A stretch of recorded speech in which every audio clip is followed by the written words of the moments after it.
একটি জঙ্গলে একটি টুনি পাখি তার 3 ছানাকে নিয়ে বাস করত। আর সেই বনের আরেকটি গাছে একটি কালো কাক বসবাস করত। কাক আর টুনি সেনাপতি ঈগলের জমিতে কাজ করে তাদের সংসার চালাতো। একসাথে কাজ করার কারণে কাক আর টুনির মধ্যে বেশ ভালো সম্পর্ক গড়ে ওঠে। তারা দুজনে মিলেমিশে একসাথে জমির সমস্ত কাজ করে নিত। সারাদিন তারা দুজন প্রচুর পরিশ্রম করত।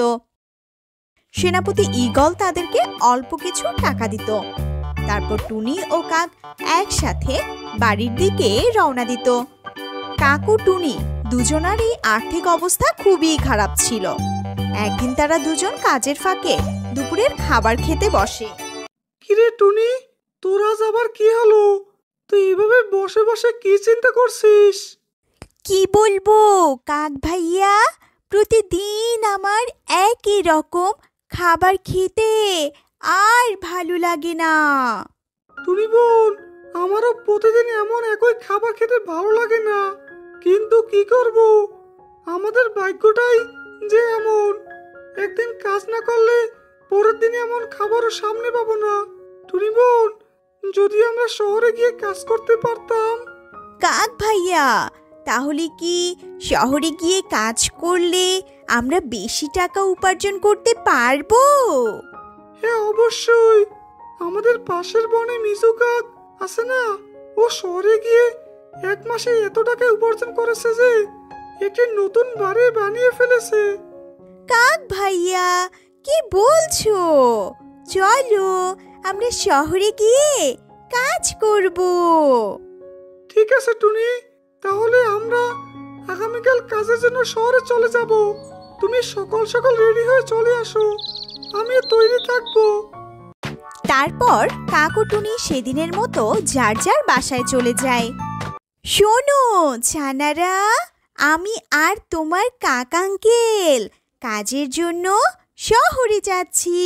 তোমরা নিজেদের খেয়াল রেখো। ঠিক আছে আম্মু, তুমি কোনো চিন্তা করো না, তুমিও নিজের খেয়াল রেখো। এই বলে টুনি বাড়ির থেকে রওনা হয়। এদিকে কাক তার স্ত্রীকে বলতে লাগলো, ওগো, তুমি তোমার নিজের খেয়াল রেখো, আমি শহরে কাজের জন্য চললাম।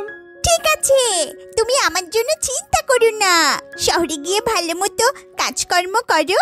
কিন্তু জানো তো, আমার অনেক দিনের ইচ্ছে সুন্দর একটা গলার হার বানাবো। হায় হায়, আমি এই লোভী বউ নিয়ে মরছি।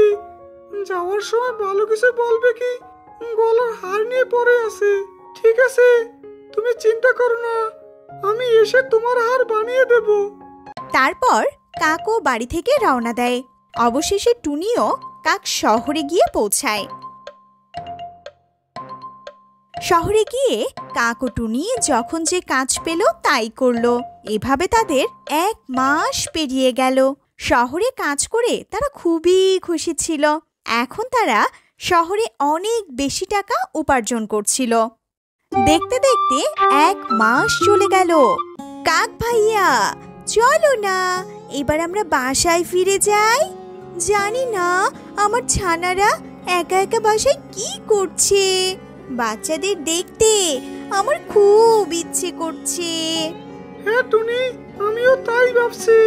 আমরা তো অনেক টাকা কামিয়েছি, চলো এবার আমরা গ্রামে ফিরে যাই। আমরা কিছুদিন পর আবার শহরে চলে আসব।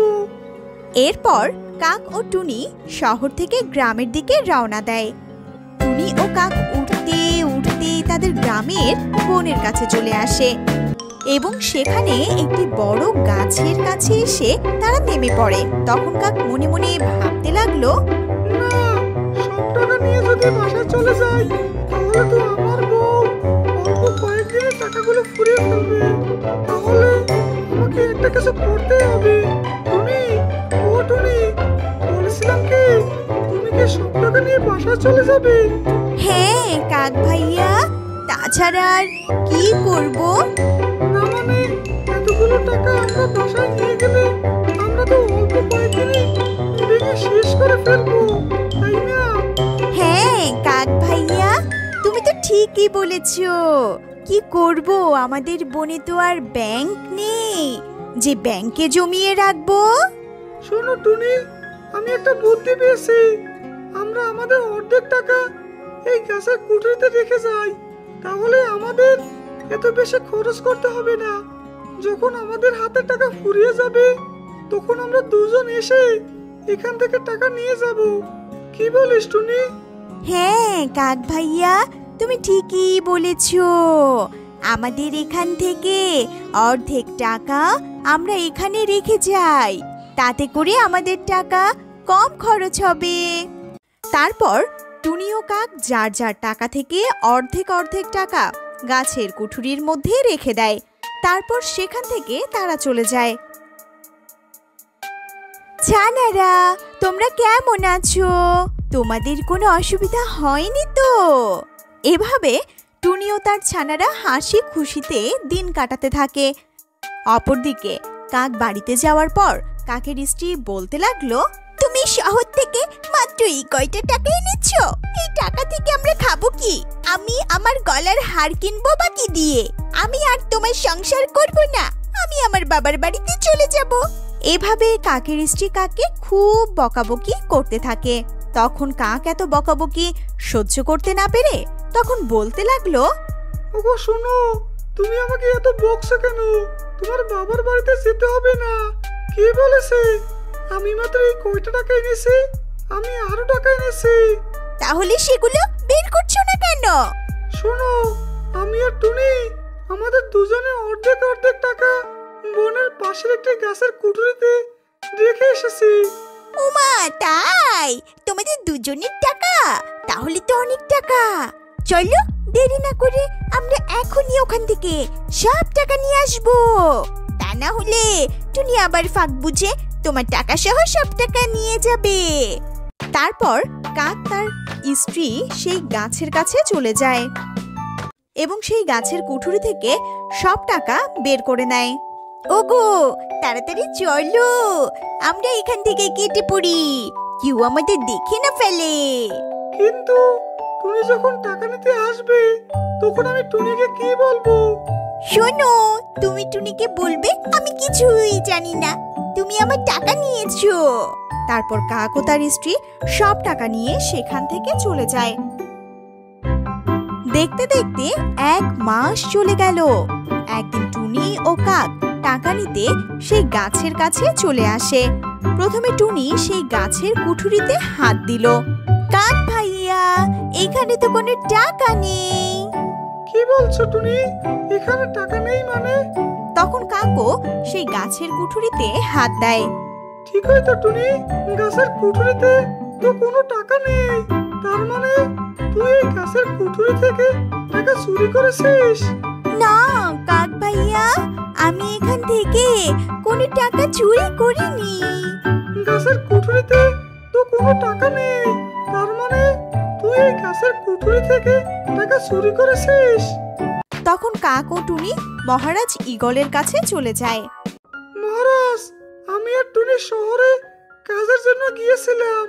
তারপর 1 মাস পর আমরা দুজনে আমাদের বনে চলে আসি।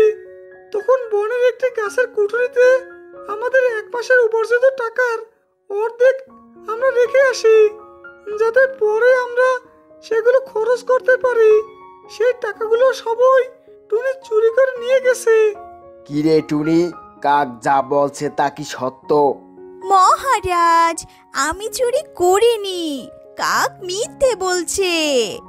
না মহারাজ, টুনি চুরি করেছে। আমার কাছে একজন সাক্ষীও আছে। ঠিক আছে কাক, তুমি তোমার সাক্ষী হাজির করো। মহারাজ, সাক্ষী তো এখানে আসতে পারবে না, কারণ সে একজন দেবী, সে ওই গাছেই বাস করে। সেনাপতি, চলো আমরা সেই গাছের কাছেই যাব। তারপর সবাই সেই গাছের কাছে চলে যায়।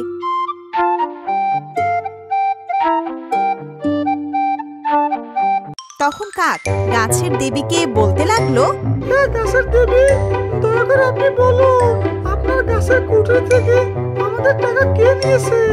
এখান থেকে টাকা টুনি নিয়েছে।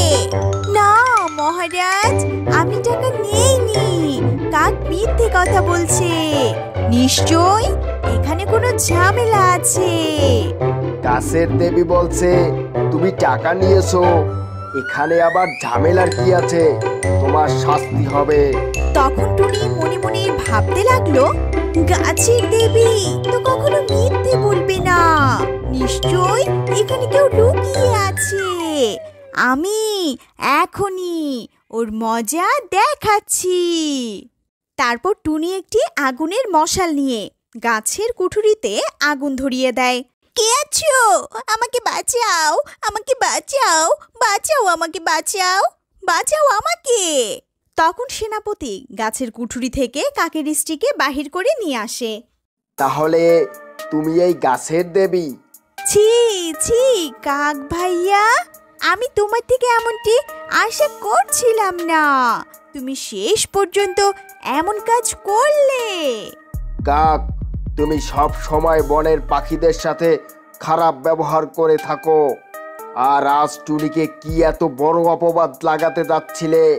এই অপরাধের কারণে তোমাকে এই বন থেকে বহিষ্কার করা হলো। তুমি আর তোমার স্ত্রী এই বন থেকে এখনই চলে যাও।